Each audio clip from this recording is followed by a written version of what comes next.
Maneco 64 here, home of alternative economics and contrarian views. April 14th, 2019.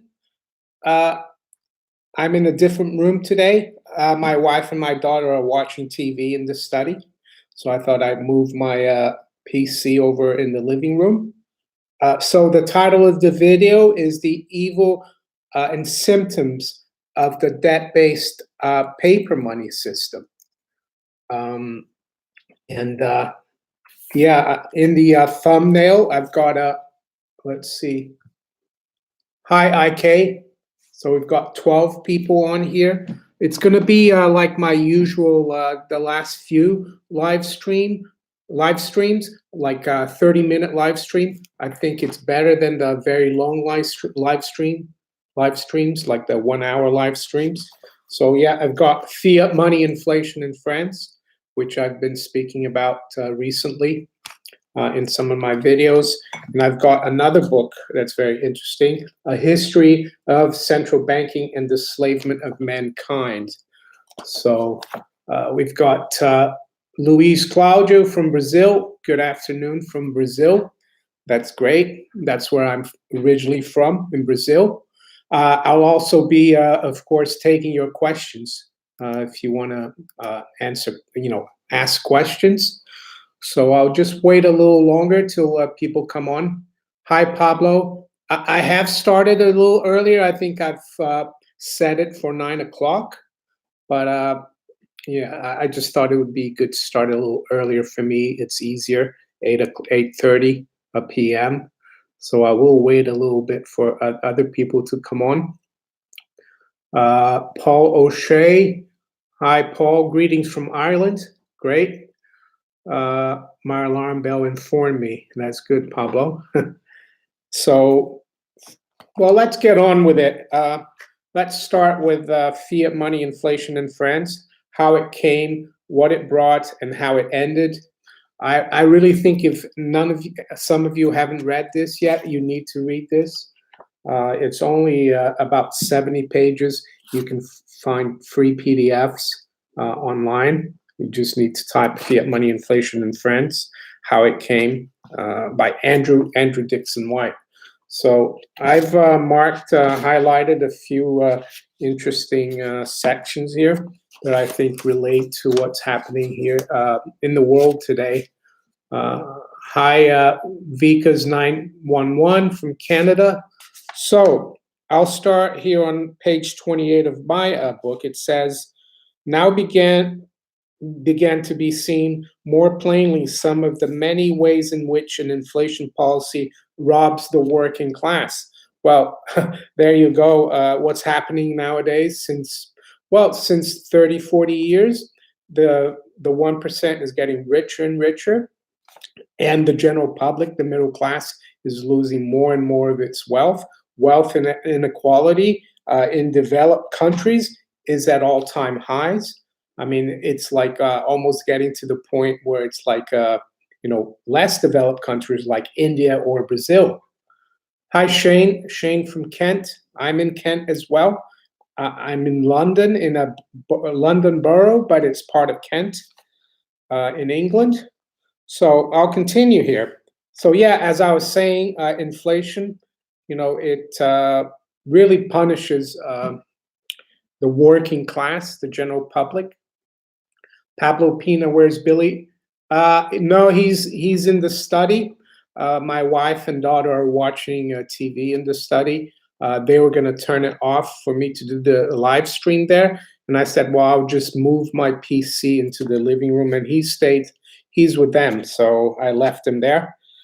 So, and it goes on to say, as these knots of plotting schemers at the city centers were becoming bloated with sudden wealth, the producing classes of the country, though having in their possession more and more currency, grew lean. So there you go. You've got the financialization of the economy, and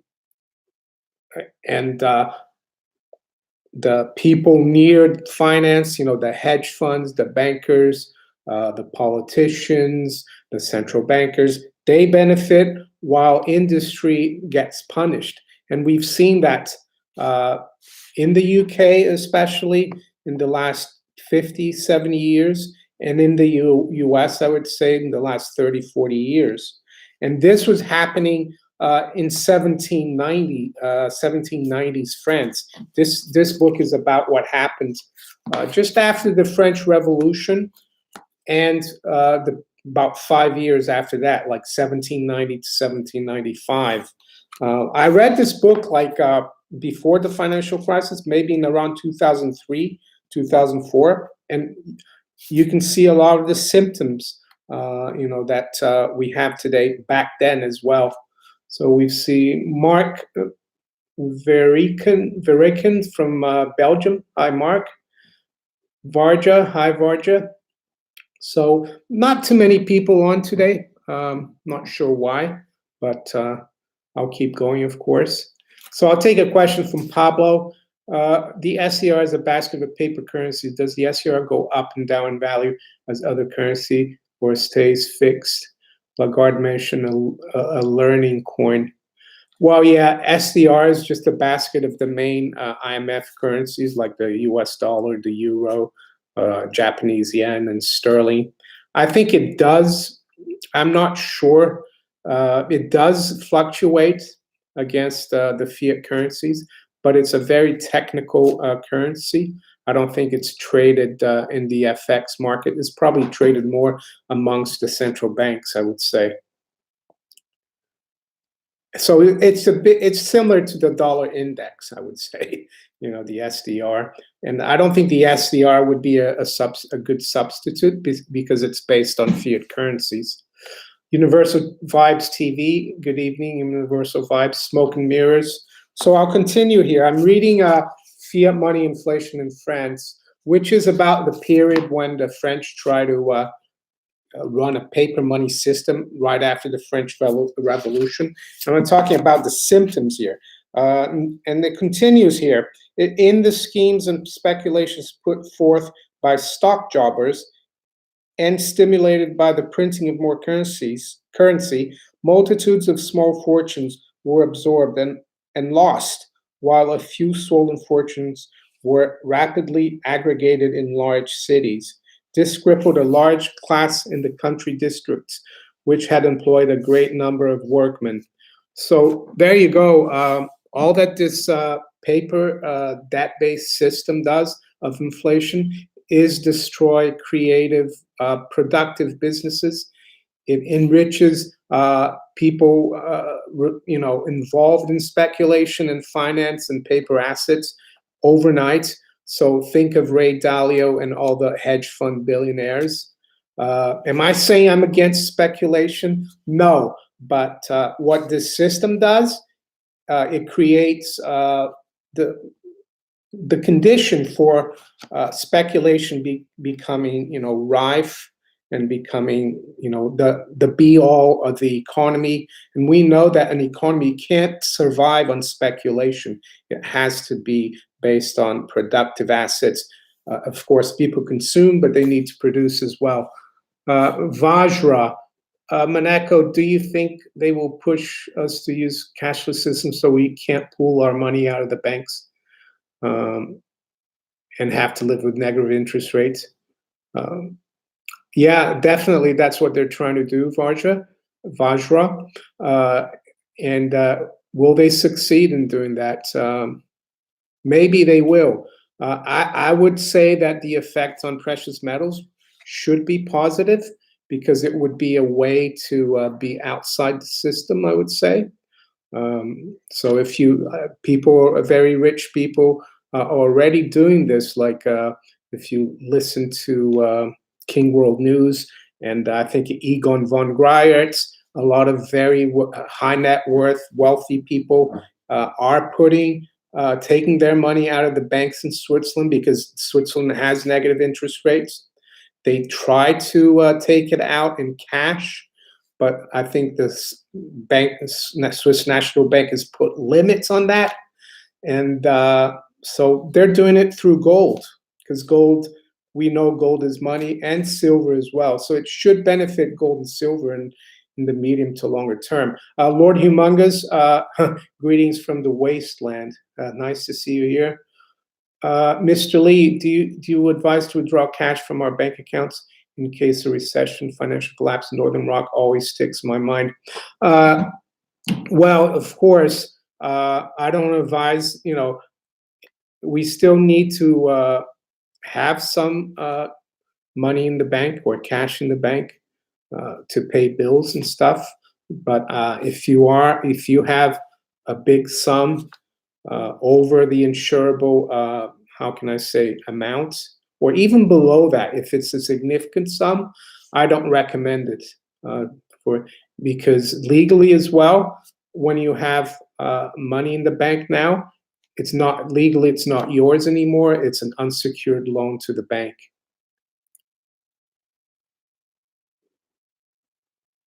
Yeah, I know I need a little more lighting. It's not a very bright room, so I've just turned up the light here. Is that better now on the computer? Yeah, my wife and daughter are in the study. They were gonna they're watching something on TV. They were gonna stop, and I was gonna do the live stream, but I said I can just move my PC here, and why not change the background a bit. Rainbird, will the petrodollar system hold together until a single currency is rolled out? Venezuela seems all about oil. So yeah, Venezuela definitely is about the petrodollar. I'm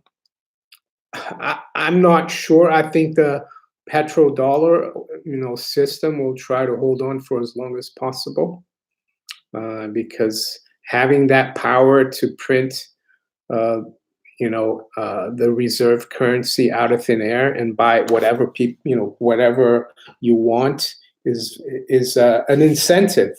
And unfortunately, the flip side of that has been the amount of debt America's put itself under, and I think that's going to be the Achilles heel of the system, because more and more foreigners are going to say, "Well, this paper petrodollars is based on nothing." All we can get with it is debt that will never be paid. And I think it's going to get worse as the budget deficits are running over $1 trillion and the national debt is increasing in the US.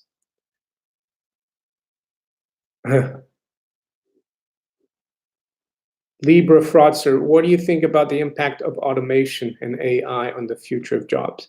Well, Libra fraudster, I think, there's always going to be innovation, new technology, and it's always disruptive. But if you look back, for example, when the automobile was invented and started being mass produced and people started using cars, I guess blacksmiths were not very happy. A lot of them lost their jobs, but a lot of them got jobs in new industries, like, in the factories. So yeah, it's disruptive, but we can't change things like that. Some of this AI is a bit too much, I agree. But I think it's up to people to, consumers to, act. Question from Louise Claudio. Is it possible to explain more didactically how the creation of these damn futures contracts markets can control the rest of specific? Well, yeah, basically because the futures contracts are leveraged, and the big banks, even the central banks, use the futures. Yeah, and it becomes like a bucket shop. They control the price through the futures. That's how they do it, through leverage, because you don't need to have as much. If you buy a 10-year note future, the nominal contract is $100,000 worth of T notes, but you only need like 5,000 to 6,000 to control one contract, and that's how they control the price. And not only that, they've got derivatives that are over the counter, so they're not traded on exchanges like futures. So I'm going to keep going here because we've got 15 minutes. I wanted to, there's an interesting symptom here from fiat money inflation in France that I wanted to tell you about, because it's all, exactly like today. It says, and this is on page 33, the evils which we have already seen arising from the earlier issues were now aggravated. Earlier issues are just QE, money printing. In this case, there were issues of assignats, which were paper money. In the beginning, they were backed by the church land, or that the new French states confiscated from the church. And then it goes on to say, but the most curious thing evolved out of all this chaos was a new system of political economy. In speeches, newspapers, and pamphlets about this time, we begin to find it declared that after all, a depreciated currency is a blessing. So it's like today. What does a depreciated currency mean? It means inflation. It's like today people say that we need inflation to keep the economy going. So it's exactly the same thing. It says in speeches, newspaper, so is a blessing. And then they continue and say that gold and silver form an unsatisfactory standard for measuring value. So it's you see, the more things change, the more they become the same. So about 230 years ago, they were saying the same things they're saying now. And this experiment, of course, failed in 1795, and the French went back to gold under Napoleon. So what are the comparisons here? Well, people, and they say the, newspapers, pamphlets. So basically the economists of that time and the mainstream media, their reasoning was that we needed the inflation because it greases the wheel of commerce and the economy. But no, it was just a fallacy, and it's still a fallacy today. So I'm just going to have a sip of my coffee in my Maneco 64 mug.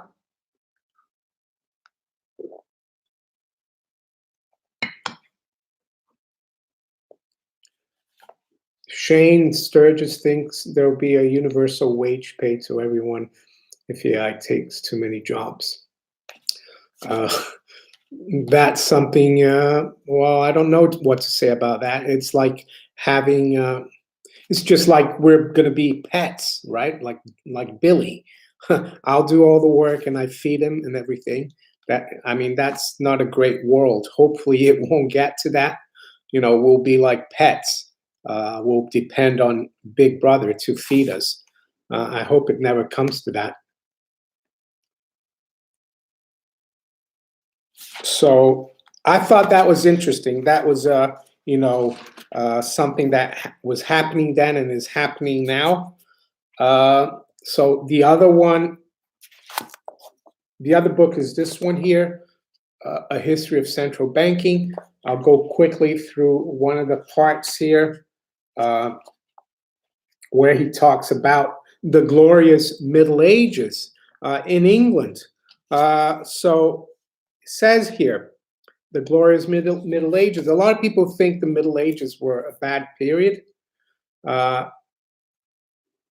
Super Mario Coin will take down Bitcoin. So is the author, Stephen Mitford Goodson. I think he was part of the South African Central Bank, this guy. He wrote this book, The History of Central Banking and the Enslavement of Mankind. So what does he say about the Middle Ages? With the banishment of the moneylenders and the abolition of usury, taxes were moderate, and there was no state debt, as the interest-free tally stick was used for government expenditures. Tally sticks were really interesting. I think they were around until 150, 200 years ago. This ancient instrument of finance, known to the Saracens and possibly also to the Chinese, is derived from the Latin word talia, meaning stick. A tally stick was made out of hazel, willow, or boxwood because these woods split easily. So the point he's making here is that during the Middle Ages, there was in England there was no national debt, and the government used tally sticks as a way to spend money. And then let's see what happened here. The end of a golden era. So during the 17th century, this golden era came to a tragic end. Large number of Jews, he talks about Jews, who had been expelled from Spain in 1492 by Isabella of Castile and Ferdinand of Aragon on account of their persistent involvement in usury and unethical business practice, had settled in Holland. Although the Dutch were at the time an important maritime power, the Jewish usurers based in Amsterdam desired to return to England, where their prospects for expanding operations of their money-lending empire were far from promising. So there you go. That's very interesting. And they finally made it back with William of Orange. And then you see the creation of the Bank of England in 1694. And the Bank of England, even the guy who was one of the founders, William Patterson, he mentions that the bank has the power to create deposits out of book entries, out of thin air. So that's the whole problem, that a few people can create value out of thin air and force it upon the general public, who have to actually create value to earn, have to exchange value for value. Lord Humongous, who owns the BIS? I would say it's all the major central banks. And even though we're told all the central banks are government owned, I would say they're not. They're controlled by the private banks. So ultimately, it's the bankers who own the BIS, I would say. The same people who are behind JP Morgan, Deutsche Bank, Barclays, Goldman Sachs, and the same as the Federal Reserve. That's correct. So there's another good book here I wanted to talk about, When Money Dies, because it's got to do with hyperinflation in 1923 Germany or early 20s and the symptoms of it. This one here, When Money Dies, by Adam Ferguson. And hi, Pat. Nice to see you here. So I've highlighted a few interesting things here. Some of the symptoms, and they're all the same. People nowadays, they always think that they know better, that they can do things, and that it won't happen again, but it keeps happening. So I'm just trying to find here. Where is it? Oh, yeah. So this is on page 25, and it's talking about the stock market in the early 20s in Germany and Austria, because that hyperinflation happened also in Austria. Says speculation on the stock exchange has spread to all ranks of the population, and shares rise like air balloons to limitless heights.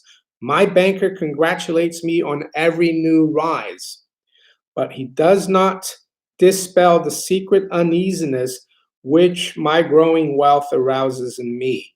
It already amounts to millions. So there you go. That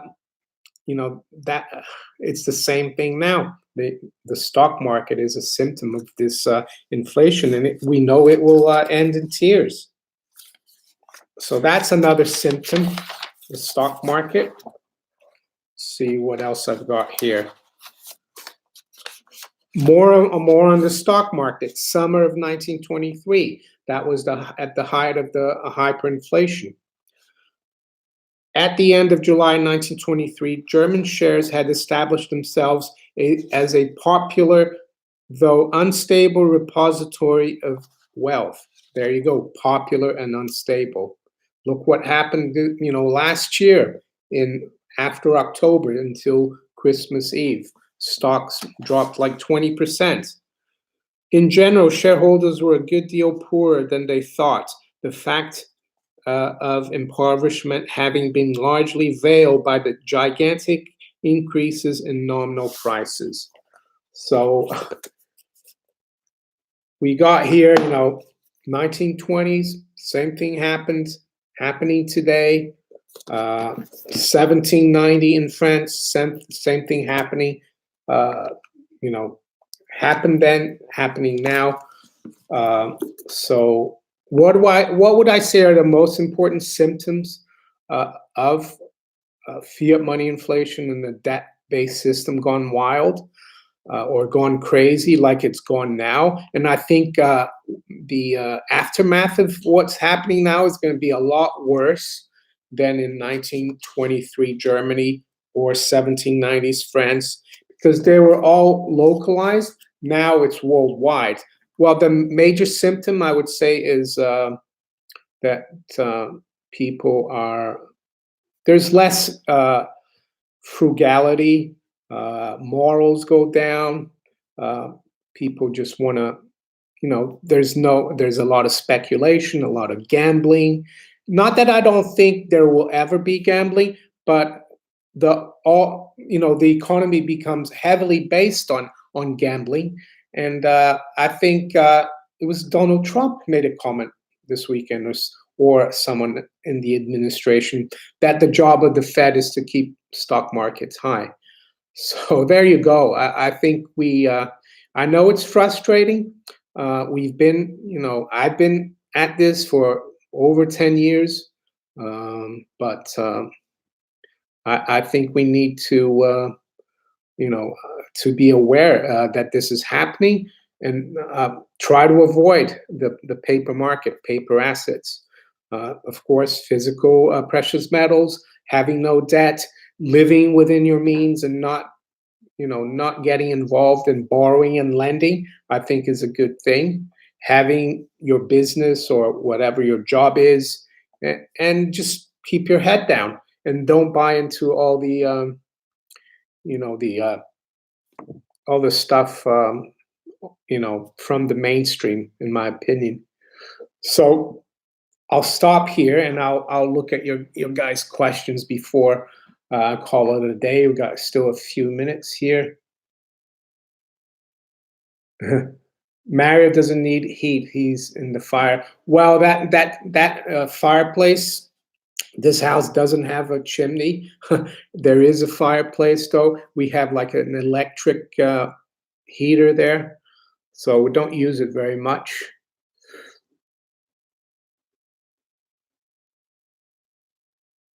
So let's see here. Carl M. I'd never get the alert when you were live. Nice crowd. Hi, Carl M. Yeah, try to hit the little notification. Go into my YouTube channel and hit the little notification bell. That might help.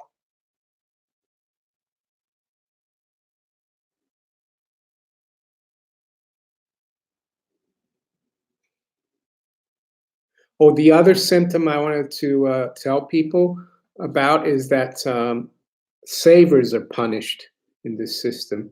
Why? Because they need to keep the debt, people borrowing, so they have to discourage people from saving, and that in itself, I think, is really bad for the economy, because we know in a free market capitalist economy, the only way to have investment is through savings. Snowflake Blender, can you do a video on the Cantillon effect? Yeah, I think I've heard of that. I'll have to look at that, and I'll have a look into that snowflake. Tom Seward, do you watch True News? I do. I really do. I like True News. Rick Wiles. He's from Vero Beach, Florida, which is a place I used to go to a lot. And my niece actually lives in Vero Beach, so yeah, I like True News. He's a good source of truth, hence True News. I really enjoy it. I recommend True News, YouTube website, YouTube channel. Upper Darby, have you heard of Grand Solar Minimum or John Casey? I have heard of the Grand Solar Minimum. And I've read a little bit upon it. Some people say that it could bring a mini ice age, but some people have looked as well that you've had solar minimums in the past and that they did not necessarily coincide with mini ice ages. But I have to say, it's been really cold here. I mean, we're in the middle of April, and today it was almost felt like freezing, even though the sun was out.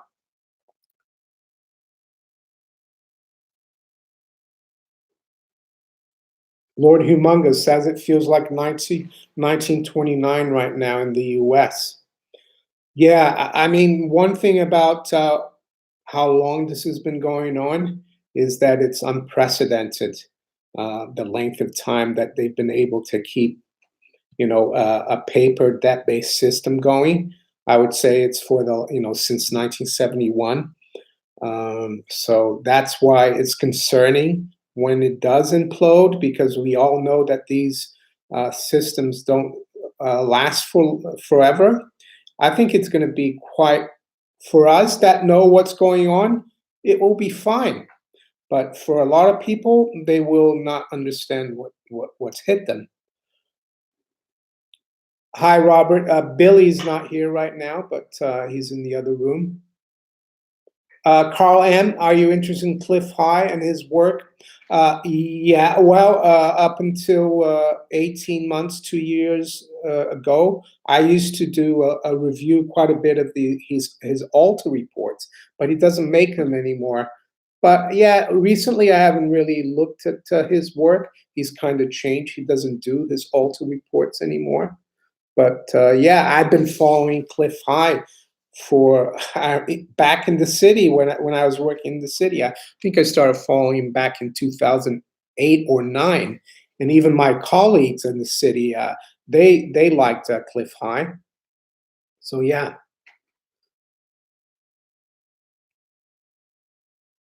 Vajra, does skipping ads affect your revenue? I'm not too sure. Probably a little bit. But I have to say, the good thing about the ads is that prior to January, the settings in my ads were not correct, and I was earning a lot less than I could. So so I was always asking for donations and like people to go to the Maneco 64 store, but I don't need to do that anymore. With the ads, my revenues have gone up quite substantially from my videos, which is nice. So it means that I don't have to keep asking people to become patrons or to donate through PayPal. And yeah, I'd rather not do that. So yeah, if you could, I mean, you can skip the ads. Yeah, I don't know how much it affects though the revenue.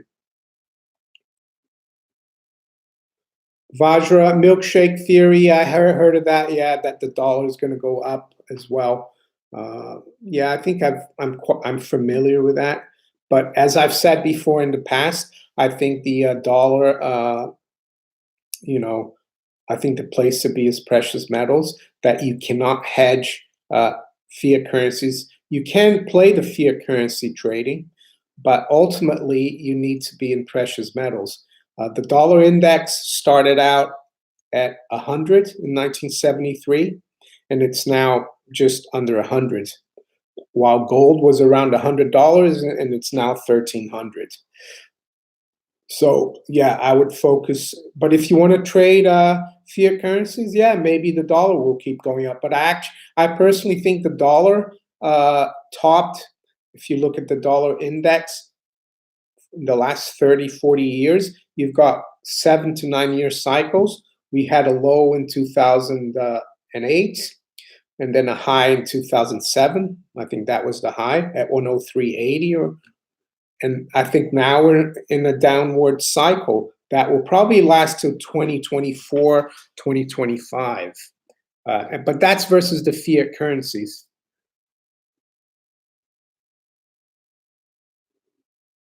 Simonata, El Tomo, do you follow Bellin GP? Very good channel about gold. I think I've listened to that channel before, but not recently. Simonata, unwinding the balance sheet means they failed. Well, actually, I disagree with that. The fact that they're going to stop unwinding means they failed, because they're going to stop in September, and they're only under a bit. They're going to be just under 4 trillion, and they started increasing the balance sheet around 800 billion. So I don't think they'll ever be able to go back to a balance sheet of 800 billion. So that's the failure. If they could go back to 800 billion, you know that would mean that the system's fine, but they can't. It's because the system is based on debt, on paper. It's based on phony values. So there's no way they can do anything like that.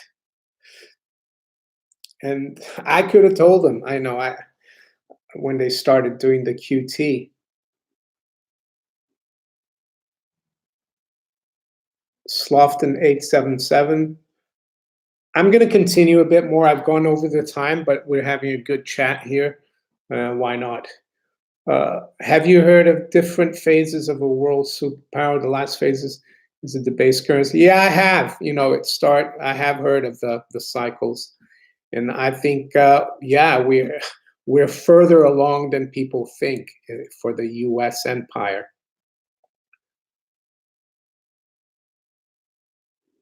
Archie Bunker, any idea what to do with 20,000 in cash? Well, uh, buy some tickets to watch the Masters next year? No, just kidding. Well, it's very personal. I mean, I personally, you know, would be buying gold and silver. When I sold my old house and bought this house 5 years ago, I had some cash left. I bought gold and silver. Not all of the cash, but yeah, gold and silver. Coins or bars. Maybe some speculative cryptocurrency positions. Hi, Kevin Johnson. Nice to see you. Hi, S. Walker. Kevin, you've missed most of it, but I'm going to stay longer. I was going to do just 30 minutes. So yeah, you can ask questions.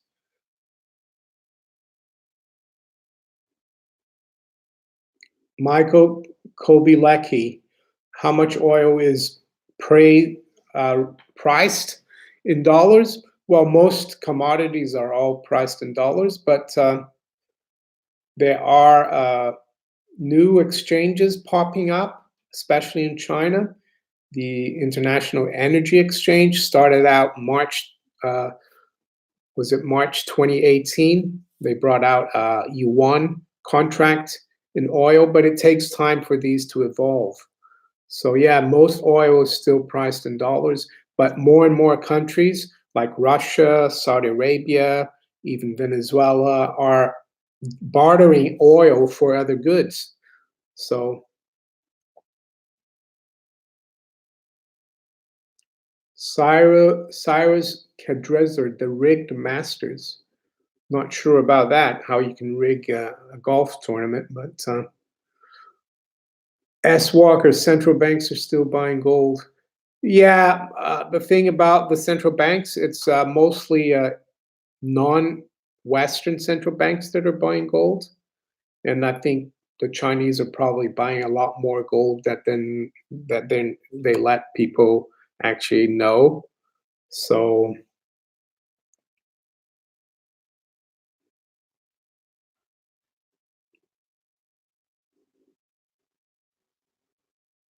News for All, didn't know there was a live session. Well, I did pre-announce it. News for All, maybe, you know, if you go onto my YouTube channel, make sure, you know, first of all, subscribe and then hit the little notification bell. That might notify you of all my live streams and videos. But I usually doing a live stream every Sunday evening around 9 o'clock. I started a little earlier today at 8:30 p.m. London.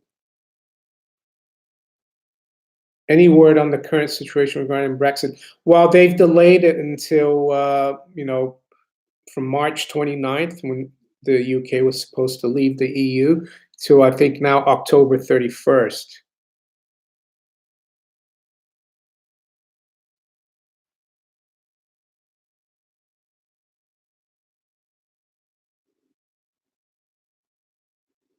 Stefan Bourgoin, do you think U.S. economy depends on the petrodollar? Of course it does. The petrodollar is what keeps interest rates low for the U.S. Because petrodollar forces every country in the world to have dollars so they can buy oil. And what do they do? And every country that sells oil as well, they receive dollars. What do they do with those dollars? They park it in U.S. treasuries. And that keeps interest rates artificially low. And of course, that helps. It hasn't really been helping the economy. It helps, the 1% nowadays, and the banks and the government. It helps the government and the deep state keep financing themselves with cheap debt. And that's why I don't see it going on forever, because I think countries like China, Russia, and other countries are going to realize, we're financing the U.S. deep state. Why should we keep doing that? Lord Humongous said they were rioting yesterday in France chanting Frexit. Well, I'm not surprised. I think that yellow vest is still ongoing, even though we don't see much in the news. Roberto Guerrero, NOPEC. Yeah, that's a bill in Congress to basically give, allow people, allow OPEC to be prosecuted in the States for being a monopoly. It's been tried to be passed in Congress for many years. If they do pass that bill, that's the end of the petrodollar. Not sure that will go through. NOPEC. Yeah, because if they do that, the Saudis are going to say, "Well, we'll stop selling dollars, oil in dollars." Then, but the thing is, OPEC is. I said it was a monopoly. It's actually a cartel. But the Bank for International Settlements is a cartel of the major central bankers, and they rig the price of money, they rig the price of gold. So it's a bit hypocritical. They should have a no BIS bill as well, I would say. DMC, Julian Assange arrested for exposing the truth. Yeah, the truth about the deep state and the people in charge. They don't like that.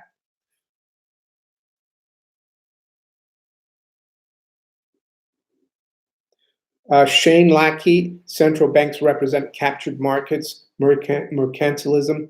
Yeah, central banks are actually, central banking is one of the planks of the Communist Manifesto. And I think communism is the strategy of the globalists. I don't think the bankers and the globalists are for free markets, for freedom and small government. So that's why I'm against all kind of central banking.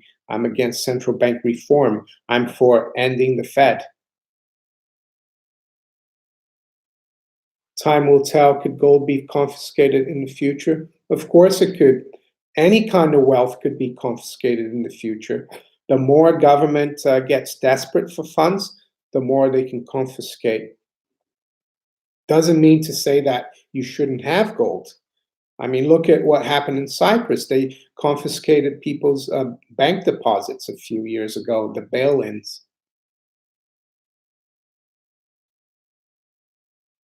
Archie Bunker, don't keep gold in bank safe. They've confiscated before. Oh, especially not in the bank. Yeah.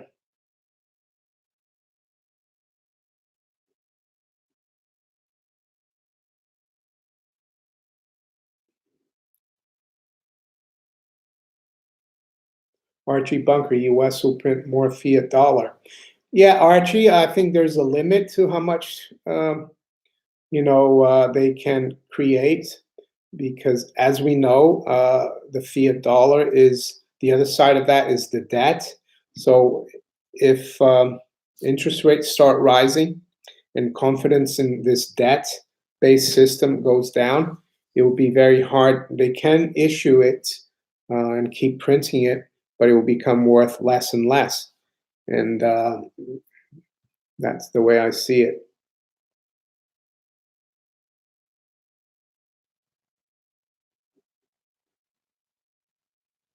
Could the government tax you to death?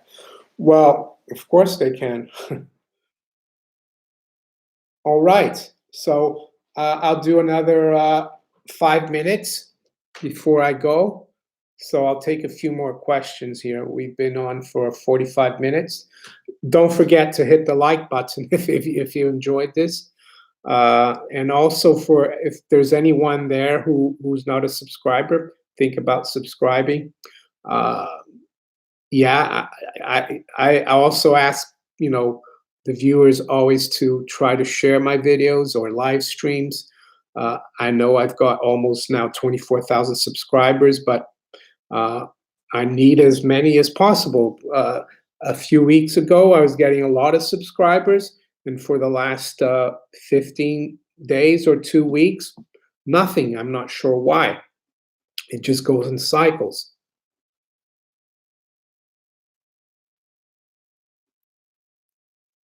News for All, do you know about quantum financial system? No, never heard of it. News for All. I'll have a look at it. Archie Bunker, AOC wants to tax us to death. I don't, that's the fallacy. This left and right paradigm. I'm sorry, the right is also taxing people to death. All the debts, all the inflation, that's all tax. So am I saying I agree with her policies? No, but don't fall for it. We don't want any tax. We don't want the left-right paradigm. I saw a study by a professor here in the UK, Richard Murphy. Google Richard Murphy, and he did a study in the last, since 1946, the party that created more debt and paid the debt less, paid off the debt less, was not Labor or the left. It was the conservatives. So I'm not too sure. MMT is coming to the UK. Yeah, it's possible. MMT is just QE for the general public. And instead of financial assets going up like they do with QE, helping the 1%, MMT will make all the consumer goods go up. And it will actually have a negative effect. It will have the reverse effect for the general public. It will make things more and more expensive. It will be a disaster, just like QE is a disaster. So two wrongs don't make a right. Okay, hey, the watcher. Unfortunately, I'm just ending the live stream now. I will record this so you can watch it later. So yeah, I didn't get too many viewers, but that's fine. I wish everyone a great rest of the weekend, or a great week. Some of you might be out in Australia or Asia. It's already Monday, I think, over there. And yeah, thanks for showing up. And till the next time. And of course, I'll be doing my video tomorrow morning. Take care. Bye.